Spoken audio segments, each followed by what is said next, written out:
Okay, wonderful. So we're starting this online live learning session. Welcome. And we have Jeremy here. And I was just talking to Jeremy before I hit record on what this live learning is. So Jeremy, you're new, and I was saying that this hour a week is here as a way for me to answer questions, specifically for any students that show up, show you different things, as well as most weeks I'll spend time running through one of the upcoming lessons that are usually due on a Saturday. This week I'm not going to run through a lesson because this Saturday you have your first exam due. So you can see I have Yeah. an agenda here. Can you see the screen in front of you? You Yeah. can see my agenda. Okay, so kind of want to talk about a few things. I'm going to open up Canvas here in a minute and just kind of talk about best practices with discussion questions, as I've had a few questions about that. I'm going to Mhm. run through what Adobe Bridge is. I've had a few questions about that, a little confusion, and then talk about raster and vector images, RGB and CMYK, and then open it up for any questions. Okay, and so that'll be just Okay. questions for you.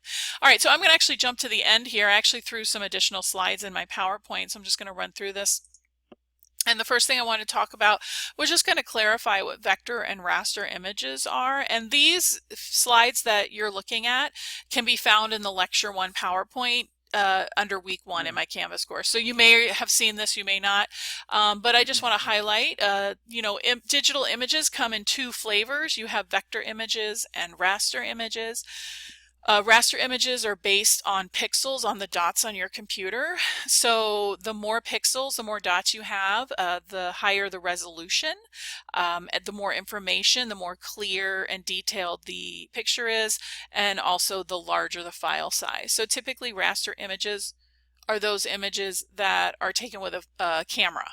Okay, they're like continuous tones, so you can see like that frog down there in the lower right corner. That's a picture of like a real frog. Whereas a vector Mhm. image would be created with a software program, typically Illustrator, although we can do it in Photoshop, and Okay. they're based on mathematical equations. So you can resize a vector image super big or super small, and it's always going to be very clear. Whereas if you resize a raster image, let's say a low resolution file, typically like images you save off the web, right? You right click and you Mhm. save an image. That's like a 72 dpi, a low resolution. When you increase the size of that, you're still going to get the same number of pixels, right? That's why it becomes pixelated. You get the same number of pixels per square inch. Right. So the main difference is you can always resize those vector images like the size of a billboard or the size of a postage stamp, and it's going to look the same. Now, if I remember correctly, you actually want to create overlays for the pictures for your photo booth. Is that Yes. correct? So you will probably be more interested in the vector aspect, the vector type images that you can create. I would imagine, I've been in those photo booths, so I imagine like, you want text or themes or, balloons or stars or crowns or whatever the theme is, you want those kinds of things. And if I remember correctly, a lot of those appear to be kind of vector-based imagery. Does that sound correct or? Actually, they're all Photoshop based. Mm-hmm. So they're all PSD files. Okay, so they pull it in through a PSD. Okay, awesome. Very good. All right. Oh, that's good to know. So the photo booth software actually imports a PSD file, Photoshop file. Well, no, they actually technically do a PNG, but what they do is the base is a PSD. So when do you have specific software you use to create those photo booth files? Actually, some of them are actually given to me Okay. through the company, and they Okay. give me two different types of files. One's the PSD, which is the Photoshop, and then they have the PNG, which gets put into the program. The exported one. Okay, awesome. Very good. So what's really nice about this class is you'll really, whatever that PSD file, however it's sent to you, if it has layers in it and things like that, you'll Yeah. actually understand it a lot better. You'll understand how they've organized the file and how you can manipulate it. Perfect. Okay, Yeah. awesome. All right, so that's just a little overview of vector and raster. And Mhm. typically we work mostly with well, I mean, you work with both in Photoshop. I shouldn't say one versus the other. But we work with a lot of raster, a lot of excuse me, those continuous tone images. But anytime we add text to an image, text is in its original form vector based in Photoshop. So we mix the two together in there, and you'll see we're going to do a lot of different kinds of things, and it'll just kind of all gel together by the time we get to the end.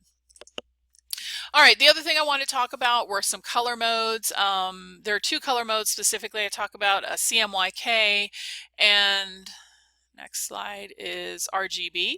And so there's more than just these two in Photoshop. There's grayscale and bitmap, but the color modes I wanted to talk about were CMYK, which is a subtractive color model. CMYK stands for cyan, magenta, yellow, and black, and it's typically what you use when you create print items. So in Photoshop, you can create images for print, for the web, for video. It just depends, and depending on what that final medium is determines what you start with. And so a CMYK, you're going to create a Photoshop file in CMYK if you know the final piece is going to be printed, like in a magazine or a book or something like that.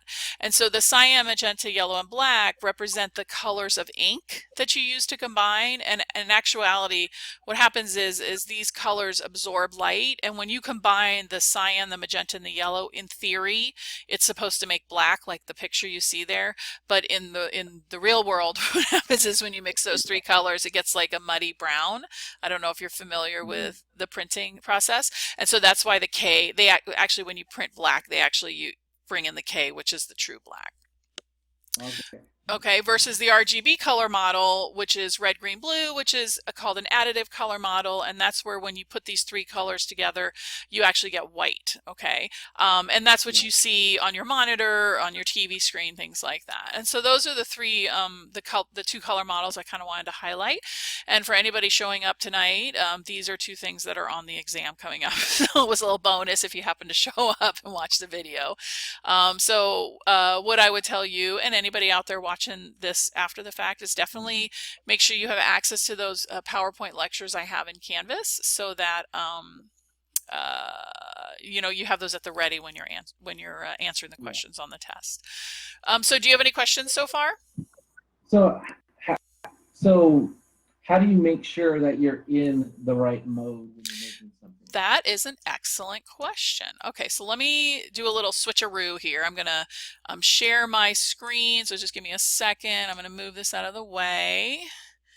And here, but you can't see that yet. You're still looking at this. Let me do share my screen. Okay. All right, can you see Photoshop? Yeah. Okay, awesome. So here's Photoshop. Here's a little trick. If you click this little Photoshop icon in the upper left, it'll take you to Photoshop without having to open up a file, right? So if I wanted to create a new file in Photoshop, I could go File, New. I could have done that from the beginning. And then I can do some settings, and we're going to do this later on in the semester, but you can create the dimensions of, you know, let's say I wanted a 5" by 5", 300 resolution. Here's where I can choose my color model right here. Oh, cool. Okay. Another way to do that is I'm just going to open a file. Let me just find some random file. Let's see. So if we're printing, like for a photo booth, like a 4x6, it's best to do in the not the RGB, but the other one. I'm sorry, say that. Ask me that question again. If we're printing out, like, so I'm doing a 4x6 and I'm printing it out on a printer, it's best to use the first one. Right. You want to, if you're doing something in print, and really you want to do print for, like, you know, like you're working with a printer, like a print house. Let's say you're a graphic designer or you're a designer in your company, and you're creating like brochures and business cards and print materials for your business. You would create all of your Photoshop files starting with that CMYK model. Okay. Okay, now here I just opened up some random picture from another chapter, and you can actually, if you go up to image mode, you can see here's the mode here. This one is an RGB, but I can change. I could say, oh, you know what, I want to use this for print, and I can change it to a CMYK. And then what happens is all the colors you're working with are now working in the world of print, okay? And I'm really kind of generalizing it. There's a lot more to it than just that. Right. If I wanted to make something black and white, let me find a more interesting picture than this. This is a circuit board. That's not exciting. um, um, I know all these files too. Nothing here is super exciting. Oh, you know what? I know what I'll do. Let's see. Hello. I know this is very exciting watching me go through my files. I have, was it this one? No. That one?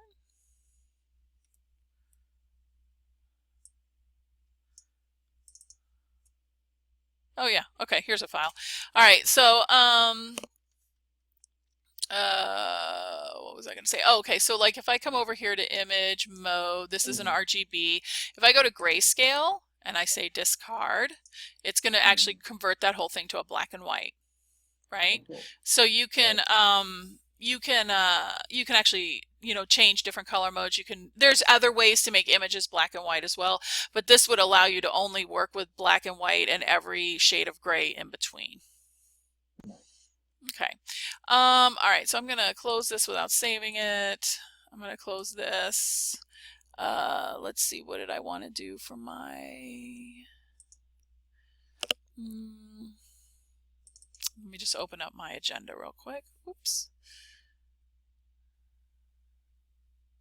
So we wanted to talk about, I wanted to talk about discussion questions, best practices. All right, let me switch gears a little bit and come on over to Canvas. All right, so can you see my Canvas classroom? Yep. Yeah. Okay. All right. So this is your class. Let me go into student view so it looks a little bit more familiar. This is what it looks like from the teacher view. So everything's running a little bit slowly, of course. Okay, so first of all, do you have any questions about Canvas? I know this is your first time in OLL, so did you have any questions on how I have the course set up, or? No, that's pretty much. Okay. I can usually navigate through. Yeah. Excellent. And I have it built in a linear fashion. So anytime you come into a weekly module, you just want to start at the top and work your way through from top to bottom. You'll see due dates over here on the right, to-do list, but it doesn't always necessarily follow it in the correct order. So my expectation is you come down here to each week and you follow through. Okay. Go ahead. I love the calendar. Oh, you like yeah, the calendar's great. And are you taking more than one class? No, just one class. Yeah, so if you're out there watching this after the fact and you're taking more than one class that uses Canvas, you can actually filter the calendar to just show you due dates for my class, for your English class, for your math class, whatever it may be. Awesome. Okay. All right. So first of all, just for discussion questions, and I think Jeremy, you already answered the discussion question. I think I actually replied to you. Oh, I see Kurt is here. Hello, Kurt. You're joining us. Can you hear us, Kurt? He's typing. Hello, welcome. Yes, I didn't catch when you joined in, but what I'm doing is I'm just reviewing, at this point, I'm just reviewing information about discussion questions in Canvas. So that's where I'm at right now. And then I'm going to move over to Photoshop and show a little bit about Bridge, and then I will open it up to general questions. All right, so for a discussion question in my class, just to give you, there's 6 of them total. 3 of them are discussions and 3 of them are what I call critique postings. So later on in the semester, I pick certain projects. You'll actually post a JPEG of a finished project that you've created, and you'll put it out there just to kind of, you know, explain your process for creating it and learn how your peers created it. And this is not like, you know, nobody should be, I'm in the hope, slamming anybody's design or anything like that. It's not about that. This is not an art class. This is it's a CIS, Computer Information System. So we're learning, you know, CIS teaches you from the viewpoint of how to use, in this case, Photoshop to solve a problem for business. So your reason for being here, Jeremy, is perfect because you're going to be using Photoshop to help you with your business, right? To create those overlays for those pictures. All right, but anyways, a discussion question, you'll always click on it to enter the discussion question. And then I know it's kind of long, but there's a lot of information that goes along with it. The beginning will tell you what what the question is. Usually there's some questions to answer, or a critique. Like I said, you'll be posting an image and critiquing and answer a few questions about it. For every discussion question, students have the option of either typing their answers or they can create a video. I find some students like to just use their phone and record themselves and post that, and you know, there's no spelling errors with a video. So I always think that's, you know, a lot of people today are, you know, very mobile, and I'm just, you know, trying to give students the opportunity to interact in several different ways, not every way, but several different ways. So the biggest thing, what you want to do, what I do when I come to discussion questions to grade them, is when you scroll down, you'll see everybody's postings, right? And it can get really, really long. So what I like to do is, whenever I enter the course, I go to the discussion question first. I click this collapse button, and that collapses all the replies. So now I can just see it by student. Okay, you can see that, right? And then you can go into somebody and you can, let's see, where are you? Jeremy, there you are, right? So hope this is acceptable. Absolutely, your video was perfect. I loved it. So and I went ahead and watched the video, and then so you already have half the part or third of the points, and then you want to go ahead after you've posted your own, is you will read all of them or some of them. It's up to you guys as students how many you want to read, and then you want to pick something and reply to at least 2 of your peers with more than just like cool, you know. I'm trying to get students to engage with each other a little bit, because as it is an online course, you know, we have this asynchronous type of learning. And so the biggest thing to remember with discussions is, as long as you post on at least 2 different days, and one of those days can be the due date, the Saturday, you should earn the full points, okay? But if you're a student who does all 3 of your postings, let's say, because there will be students that post this Saturday and only this Saturday, they'll lose a small part of those points. And if, not 2 posts. I'm sorry, say that again? It's 2 days, it's really not 2 posts. Correct. You actually have to have a minimum of 3 posts. The first one is your response to the actual question, and then you have to have 2 replies. So that would be 3 postings total across at least 2 days. Now, of course, in my non-creepy teacher fantasy, students are posting many times, right? Not just the minimum, but that's okay. I get it. I was a student once too. If you click on these 3 dots up here to the right, you can choose show rubric, and you can actually see the grading rubric that goes along with this discussion question. So if you guys didn't know that, this is how I'll be grading you on that. Nice. All right. So Kurt, did you have any questions about that?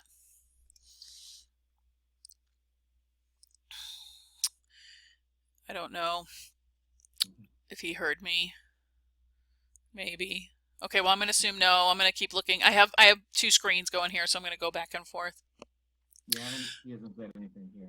Nope. Okay. All right. So I'm going to leave. Okay, so let's talk about Bridge. All right. So I'm going to go home. Home will always take you back to the beginning in my Canvas course. And so let's look at this practice. It was actually due yesterday, but I'm going to use this as the example because I know it talked about Bridge, and I did make a little video to go along with this. But if you are somebody watching this and you haven't completed this assignment, you still can turn it in for late points. And so there's an instruction file and a start file. So I'm going to click on the start file to download it, okay? And because I'm on a PC, on this computer, you'll see it down here in the lower left corner. It's downloading, but really it's in a folder called Downloads on my computer, okay? So then what I'm going to do is, if we read the instructions, it said you're going to download the file, you're going to open Photoshop, you can choose File, Browse, and Bridge. So here's Photoshop, File, Browse, and Bridge, okay? The other thing you could have done was you could just go to, if I'm on Windows, so I could go here under Adobe and I could actually open the Bridge program if I wanted to from here as well. Now I'm gonna browse and Bridge, and while this is loading, I'm just gonna let, I heard you and I have no problems with the post. Awesome, Kurt, thank you. Okay, all right, so here's Bridge. First of all, you don't have to use Bridge. Okay, I think there's some confusion with some students. It's not, you don't have to use Bridge. Bridge is the file management program that comes with the entire Adobe suite, and so it's really nice because it actually lets you look at any Adobe file, whether it be a Photoshop file, an Illustrator file, a Dreamweaver file, an InDesign, whatever it is. It works better with those files because I can see previews of them. I can see little previews over here on the right, no matter what the file format is, which is more robust than if you were using Windows Explorer or a Finder on the Mac. So, Kurt, are you using a PC? And Jeremy, are you using a PC? Oh, Emily! Emily's joined us. Yay, Emily! Awesome. So what are you guys using? PC. PC. Kurt, what are you using? Welcome, Emily! I know Emily because I was her advisor. I'm actually well, we've had several advisement appointments, so I'm so glad to see you virtually. I don't know if she can hear me. Mac. Kurt's Mac. Okay, so awesome. We got a 50-50 split. We'll see. Emily will get caught up here in a second. Oh, Emily's typing. Let's see what she says. Hi, thank you. All right, welcome to the OLL, Emily. It's your first time here as well. So I'm just kind of in the middle of the session, and both you and Kurt can go back and watch this from the beginning. I have it recorded. I'm recording it in two modes. So, all right. So we're just talking a little bit about Bridge here. This is where we're at right now. And so when you download the file, you're just going to navigate it just like you do on the Mac or the PC. You can I have some favorites already docked over here, but there are folders, right? And so you just have to kind of know your computer. And I know that I'm in the downloads folder, right? That's what I'm looking at over here. And then here's the file I want to open. So I can just click on the file. And then I could double click it and it would open it right up in Photoshop, right? Now, you can just open it from Bridge. You don't have to use Bridge. I can close this file and I can just go File, Open, and I know that my file is in my downloads, right? And I could have just opened it there. Okay, so what the point is you don't have to use Bridge, right? I'm introducing you guys to Bridge. There's a lot of really cool things you can do with it. In fact, one of the things I do with it a lot is let's say I had like 25 images off my phone, right? And I've uploaded them and I want to rename them. I can do what's called batch processing. I could select all 25 of those files and say, all right, I want to name these tree 1 to tree 25, right? And I could just click a few buttons and it would grab all those files and rename them for me. So in a batch process. Okay. So that was Bridge. Oop, is somebody going to talk to me? Nope, I don't know. I heard a weird noise, but how exciting. I have 4 people. I don't think I've ever had this many people. All right. So that's kind of all I wanted to talk about. What questions can I answer for you, or what things can I show you, or what you've learned so far? What can I clarify?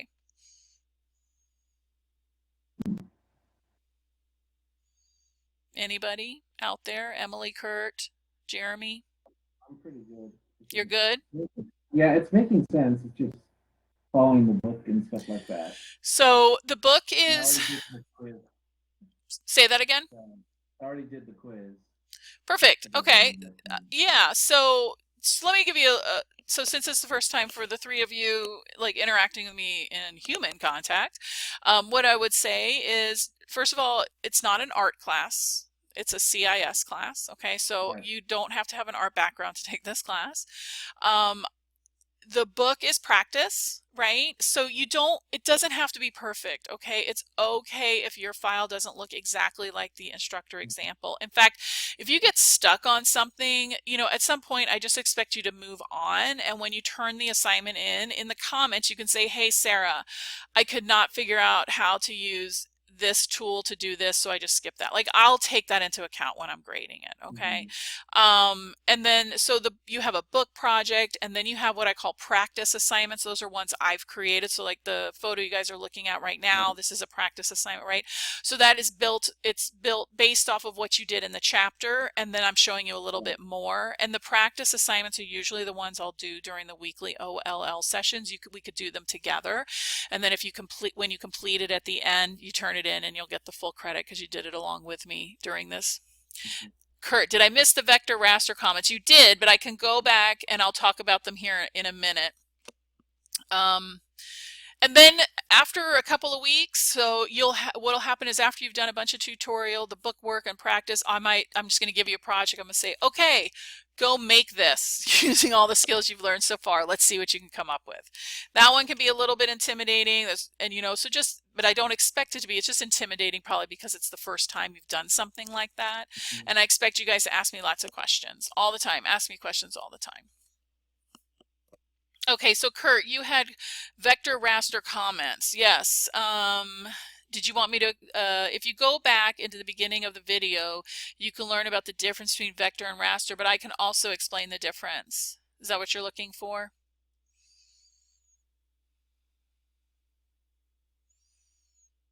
Let's see, he's typing, Kurt is typing. Your definition as opposed to the book. Okay, so actually I have a PowerPoint lecture and I pulled those slides in. So let me go ahead and I'm going to go back to this. All right, can you guys see this? I assume you can see my little agenda here. Yep, okay, so we come here, I actually threw the slides in. Have you seen this slide from the lectures, Kurt? Yep, okay, so that's just what I was talking about. There really is no difference. I'm just explaining again. The biggest difference is that a raster image is based on pixels or dots on your screen, and it's resolution dependent, so however many pixels you have. Jeremy. Oh, you're going to head out? Yep, you're welcome, Jeremy. Thanks for coming. Okay. So Kurt, going back to that, raster images are based on pixels, and so the more pixels you have, the higher the resolution, the larger the file size, the more information you have in the photograph, and actually the higher the resolution of a raster image, the easier it is to edit and manipulate in Photoshop. Raster images are typically created with a camera. They're like pictures. They are pictures you take with a camera, versus a vector image, which is based on a mathematical equation, and they are created with software, typically Illustrator, although we can create vector pieces in Photoshop. And you'll see as we move forward that many of the images you create actually have a combination of both vector and raster. A Photoshop file, the PSD file, can hold both types of images in one Photoshop file. And scales. What do you mean by scales, Kurt?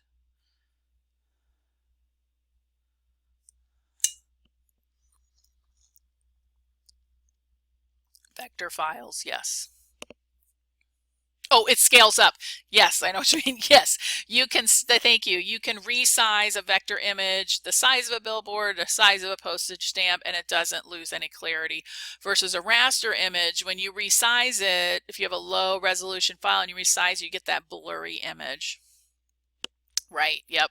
Now there are ways inside Photoshop to increase the resolution of an image from a low resolution to a high resolution. It's ideally you always want to start with an image in the best format. So like you want to take a picture in a high resolution format. You don't want to take a low res and make it high, but you actually can, and it is pretty nice and it's pretty slick and it makes it easy to work with in Photoshop. Cool. All right, what other questions do you have? Emily, you have any questions? I haven't seen you since last semester. Emily is typing. No questions yet. So I'm so glad you guys came, but I don't have a lesson for tonight to teach because I know that your exam is on Saturday. So I try not to load you guys up with projects when an exam is coming. So last week I ran through one of the assignments and I did create a video for the practice 3 that was due last night. But you know, if there's something you want me to show or go again, I can do that. But other than that, I'm here to answer your questions. Do you guys have any other questions? More messages below.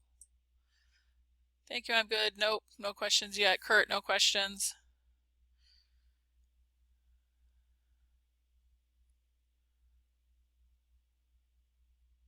Emily is typing.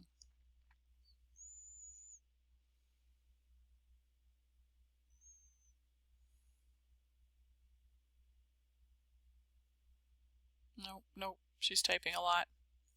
I will let you guys know that next Thursday I will be going through the Practice 4 assignment, which is about selections. And so that's going to be a super interactive OLL. Is our exam going to be based off the textbook? Great question, Emily. Your exam, you want to use your textbook. It's going to cover chapters 1 and 2 and lectures 1 and 2 and all the assignments I've given you. So pretty much you want to have, I'm going to share my screen. I'm going to switch screens. Actually, hold on. Let me, whoops, access wasn't granted. Okay. Let me show you guys. Here we go.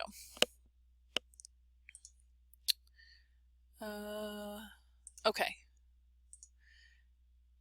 All right, I am going to show you what to study for the test, since the two of you are here and anybody else who's going to watch this. All right, so I can assume that you're looking at the Canvas course.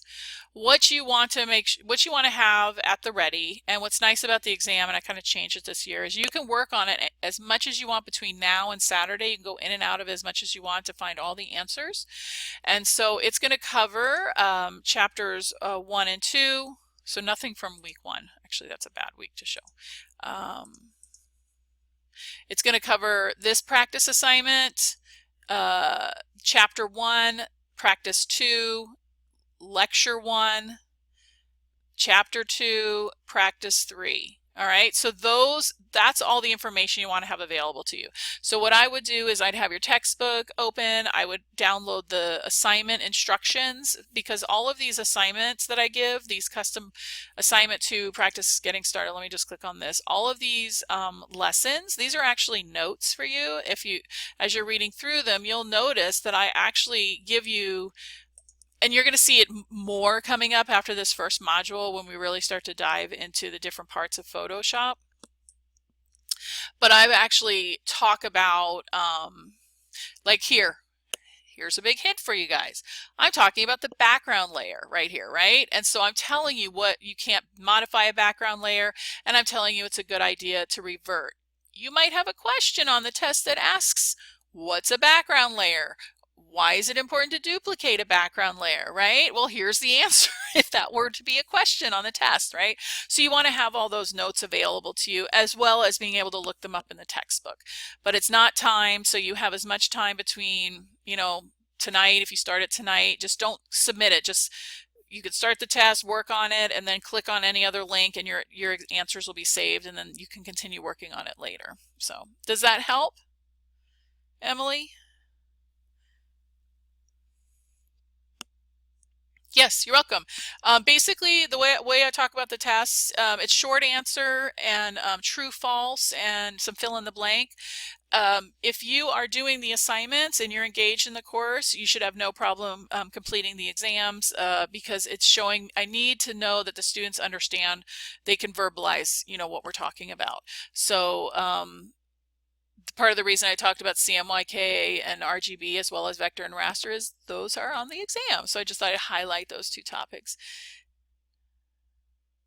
Oh, did I time the exam? Am I a liar? Oh, I might be a liar. Hold on. My apologies. You might be right, Kurt. See, I teach a lot of classes. I'm sorry. What did I do? You know what? You're right. It is 2 hours. You have 2 hours to complete the exam. I'm so sorry. Did I do that? Let's see what I did. I should know, right?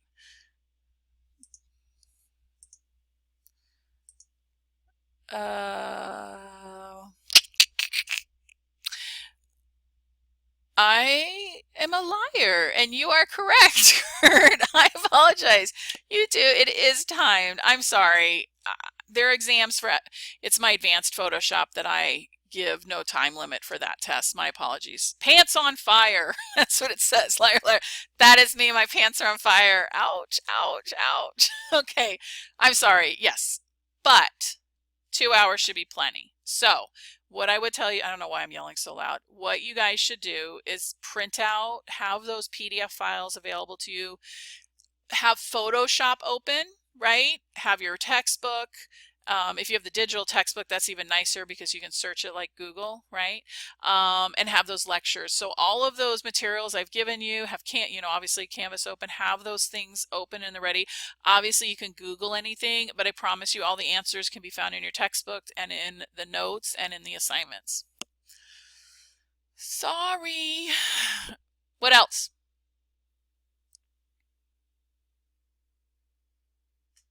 Do you guys have any other questions?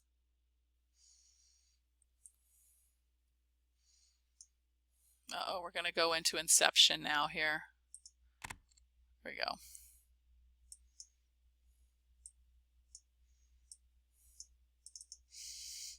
All right.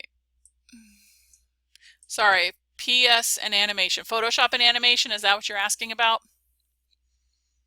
Okay, yes. So yeah, you can actually create videos and animated GIFs in Photoshop, and you're going to create a movie at the very end of the semester.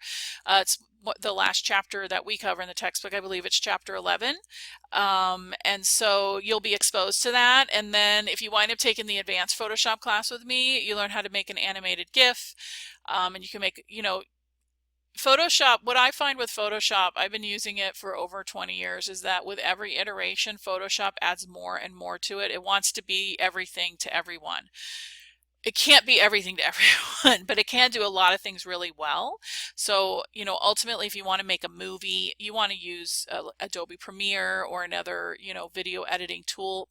That being said, Photoshop is very slick and you can create some very easy, simple animations, transitions. You can throw audio in. It's actually really easy to do, and so you will be exposed to that. And you can make some like quick little videos or edit videos. I've done it myself, for YouTube, videos I create for this class. I can throw title screens in and do some simple transitions and things like that. So it's actually pretty easy and you will be exposed to it at the end of the semester. Okay, cool. That's what I wanted to know. Thank you. You are welcome. All right, what else? Any other questions? Kurt is typing. I'm out. Good night. Good night, Kurt. Thanks for showing up. I appreciate it. Hopefully I'll see you next week. Good night, Emily. I'm happy I saw you for a few minutes. I hope you come back next week. I'm going to do a hands-on practice. It'll be a lot of fun. All right, good night. All right, and so the only person in this conference. All right, well, thank you. If you are somebody who's watching, one of my students who's watching this after the fact, this video runs about 37 minutes. I'm going to go ahead and end it here. And obviously, with anything in my class, if you have any questions, please don't hesitate to let me know. Thank you.